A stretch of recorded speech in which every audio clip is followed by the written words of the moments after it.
Hey guys, my name is Zach Morris. I'm a sophomore at the Catholic University of America, currently studying abroad in Rome, which is absolutely amazing.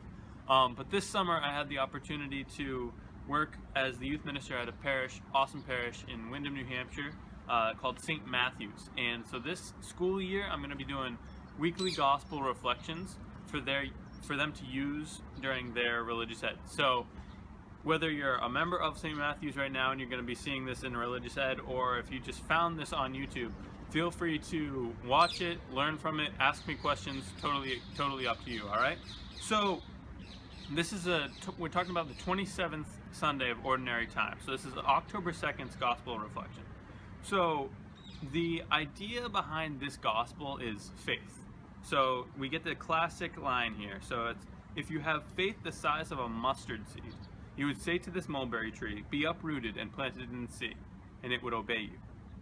Alright, so Jesus talks a lot about faith. I mean a lot. So he's got this mulberry tree being uprooted, right? Then he's also talks all the time in Matthew, and I think also in Mark, he talks about a mountain being tossed up into the sea, just because you told it to do that, right? And then even Peter walks on water for a little bit, just because of faith. It's amazing. So faith is a very important concept to grasp within our Catholicism, because you can understand all the doctrine and all the dogma, and you can know everything there is to know about the church and how it works, but it really doesn't mean much at all if it's not for faith. So this is literally one of my favorite Bible stories, so listen to this. Alright, so Jesus is walking down the road with his posse, right? It's a good day, he's walking down the road, but he's a little hungry. So he walks over, he sees this tree, right? He walks over to the tree. It's a fig tree. Now, I'm not much of a fig guy, but I guess Jesus was. So he walks over to this tree, and he gets there, he's like, nothing, right? There's nothing on this tree but leaves. So this puts Jesus in kind of a bad mood, right? So he says to this tree, no one ever eat of your fruit again.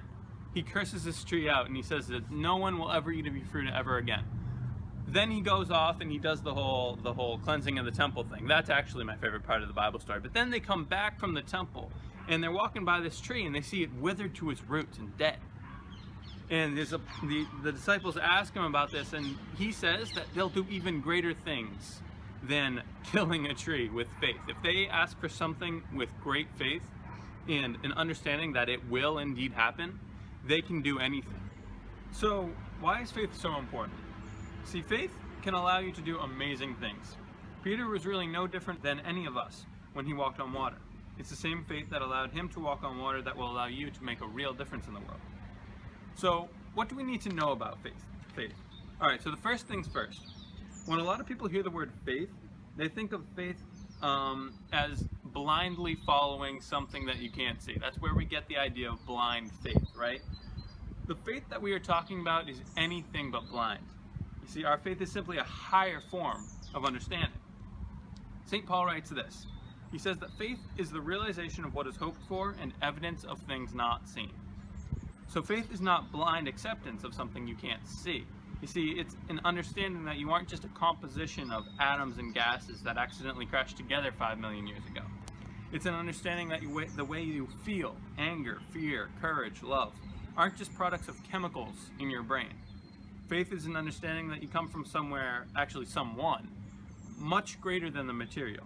Faith is an understanding that the material is not the end of the line. You see, faith shows us that when science reaches the end, there's still more to discover. Faith shows us what we cannot see and gives us courage to stand for what we believe. Okay, so now wait a second. Disclaimer. Alright, disclaimer. And I said this before the beginning of my confirmation class that I taught this year, and I'll say it before the beginning of every class that I ever teach for the rest of my life. Faith does not mean you don't ask questions. Actually, the more questions you have, the stronger your faith. You see, if all of this is actually real, which is what we believe by faith, then there should be real answers to your real questions.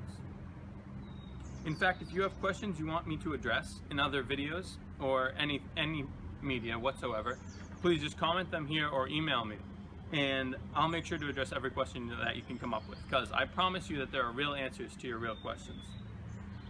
So guys, this is your time to engage in your faith. This religious ed class is your time to ask questions and to delve into what it means for you to be Catholic. Just as Jesus says, even faith the size of a mustard seed, if it is true and unwavering, can change the world. The world needs people of faith to go out there and make a difference, and that can be you. So I'm challenging you this week to live your faith a little bit differently.